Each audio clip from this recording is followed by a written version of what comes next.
এই রমাদান হোক জীবনের সেরা রমাদান। প্রভুর রঙে রাঙিয়ে ফের সজীব করো প্রাণ।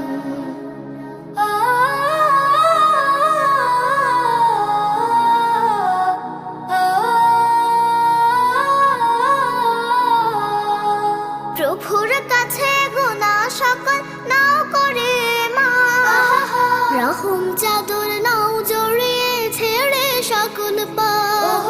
প্রভুর কাছে গুনাহ সকল নাও করে মাফ, রহম চাদর নাও জড়িয়ে ছেড়ে সকল পাপ। পরিশুদ্ধ হয়ে তুমি গাও তাকওয়ার গান। প্রভুর রঙে রাঙিয়ে ফের সজীব করো প্রাণ। এই রমাদান হোক জীবনের সেরা রমাদান। প্রভুর